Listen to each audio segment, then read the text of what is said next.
Hi everyone, my name is Lissarette and I would like to talk to you briefly about my home.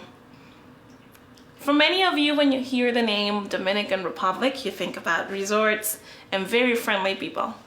And that is actually true for many people who have visited my home from all over the world. I was born and raised in a place that smells like the ocean and freshly made food from fogones. I learned to always say excuse me and thank you. They also taught me, even though I was only 7 years old, how short my skirt could be. There were many lessons in my life that later on I learned were about survival and not much about being a good girl. In addition to that, I was taught that if I ever got married and my husband cheated, then it was in my best interest to just look the other way.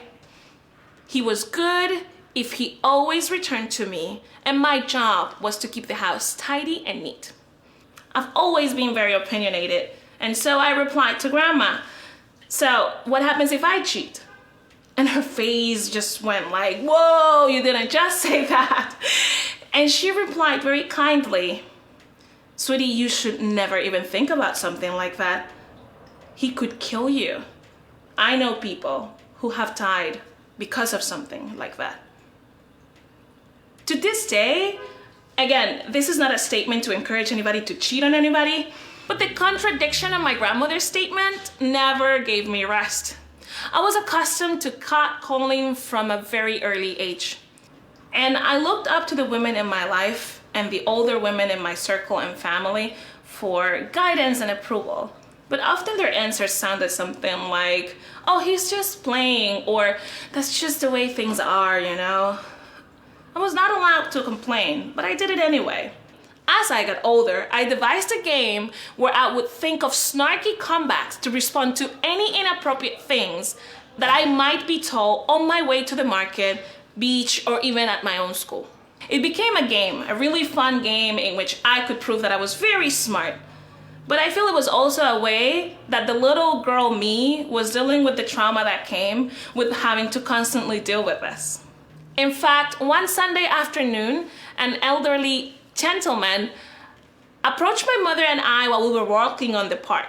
He was old enough to be my grandfather, and even though I can't repeat exactly what he said due to the censored nature of his comments, but let's just say that he said 10-year-old me was very appealing to his eyes. I turned around and told him, "Sir, don't you think you're very, very old to be telling me something like that? And also to not know that what you just said is wrong?"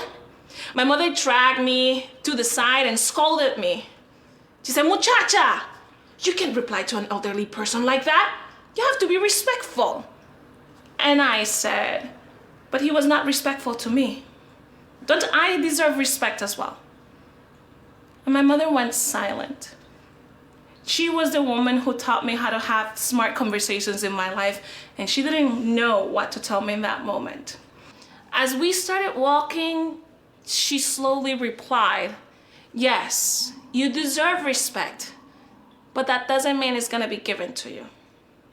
I won't go into details or tell you any more stories about the things that happened throughout my life. There's so many that these 10 minutes are not enough. But after traveling all over the world and talking with people, I learned that these experiences were not unique to my country, my culture, or even just third world countries. For example, did you know that based on a study published by the UN Women Group, it is estimated that 35% of women worldwide will experience some kind of sexual harassment, sexual misconduct, or physical violence from a non-familiar partner in their lives? However, some national studies show that up to 70% of women have experienced physical or sexual violence from an intimate partner in their lifetime.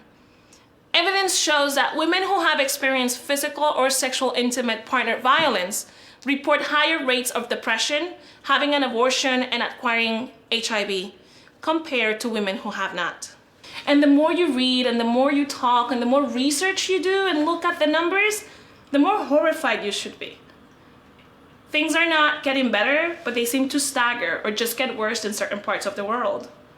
I've worked in many different industries over the course of my professional career. However, As an educator, I am convinced that one potential way for us to help prevent these problems in the future is to focus our efforts on education and educating our youth. We as adults model behavior for our children. Therefore, if our behavior is uncanny, what message are we sending to our kids? To put things into perspective, another study conducted by the UN showed that men who witnessed their fathers using violence against their mothers and men who experienced some form of violence at home as children were 70% much likely to do this to their future partners, girlfriends, and females in their lives. For example, in Lebanon, the likelihood of perpetrating physical violence was more than 3 times higher among men who had witnessed their fathers beating their mothers during childhood than those who did not. So what does this mean for us as a society? Are we meant to continue to repeat the mistakes of our past? Are we bound to just stay in this loophole and never move forward? I think there is a way to break this vicious cycle, and it begins by questioning our very own beliefs. No one deserves to be confined by practices within their culture, especially if we know deep inside those practices are flawed. Let's not turn a blind eye to practices within our culture and around us that we know are wrong, even if it's just the way things are, or even if we grew up with it. We need to model more respect for one another, especially to help our kids perceive the world not as it is, but as it could be if we all work hard enough together. I always teach my students not to be discouraged by our differences and to look beyond the mere appearances of their peers. It is the content of our character that matters. You know what bright human said that? And I believe that a reminder of this lesson can be beneficial to adults as well. Like we say back home, when you say what you want, you hear what you don't want. So make sure that whatever comes out of your mouth and what you put out in the world is exactly what you want to receive back. Thank you.